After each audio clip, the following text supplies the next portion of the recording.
तुष्टीकरण की राजनीति के चक्कर में कांग्रेस ने वक्फ नाम का ऐसा भस्मासुर खड़ा कर दिया था जिसने एक दिन इस देश की आत्मा को ही भस्म करने की कोशिश की थी। यानी इस देश की संसद पर कब्जा करने तक की कोशिश की गई थी। उसी वक्फ नाम के भस्मासुर के अंत के लिए है वक्फ संशोधन विधेयक 2025।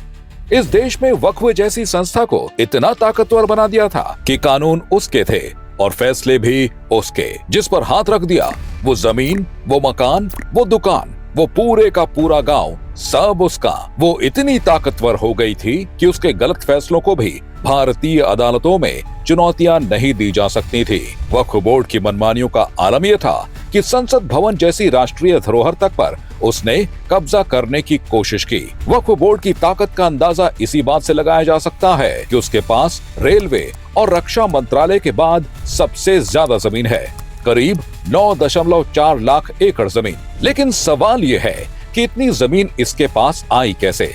और जवाब है कांग्रेस की मेहरबानी और वक्फ को दी गई असीमित शक्तियां। 1995 में वक्फ एक्ट में संशोधन और फिर 2013 में कांग्रेस की यूपीए सरकार ने इसे ऐसी ताकत दी कि वक्फ बोर्ड किसी भी जमीन पर दावा कर सकता था। तमिलनाडु में 1500 साल पुराना हिंदू मंदिर और उसकी 300 एकड़ जमीन को वक्फ ने अपनी संपत्ति घोषित कर दिया। महाराष्ट्र में कई हिंदू मंदिरों और संस्थानों की जमीनें वक्फ ने अवैध रूप से हथिया ली। मामला कोर्ट तक गया, लेकिन ट्रिब्यूनल का कानून बाधा बन गया।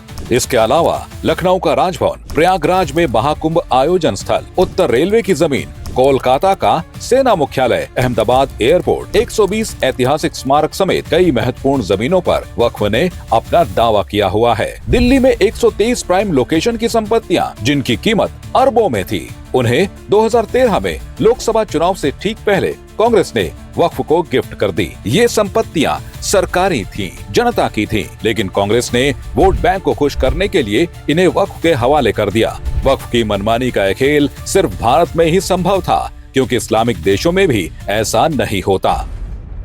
पाकिस्तान, सऊदी अरब, तुर्की, मिस्र जैसे देशों में वक्फ को इतनी खुली छूट नहीं है। वहाँ सख्त कानून है। वक्फ जैसी कोई संस्था आपकी जमीन नहीं छीन सकती। लेकिन भारत में कांग्रेस ने वक्फ को ऐसा हथियार बना दिया कि कुछ सालों में ही इसकी संपत्ति दोगुनी हो गई। कांग्रेस का तर्क था कि वक्फ गरीब मुस्लिमों के लिए है, लेकिन सच ये था कि कांग्रेस ने इसे भू माफियाओं का अड्डा बना दिया था। वक्फ बोर्ड एक धार्मिक संस्था थी जिसे मुस्लिम समुदाय के कल्याण के लिए बनाया गया था, लेकिन इसे कांग्रेस ने अपने राजनीतिक तुष्टीकरण के लिए इस्तेमाल किया। इसका नतीजा ये हुआ कि यह देश के कानून से ऊपर हो गया और मनमानी करने लगा। इन्हीं मनमानियों को रोकने और आम मुसलमानों के हितों के लिए सरकार वक्फ संशोधन विधेयक लाई है।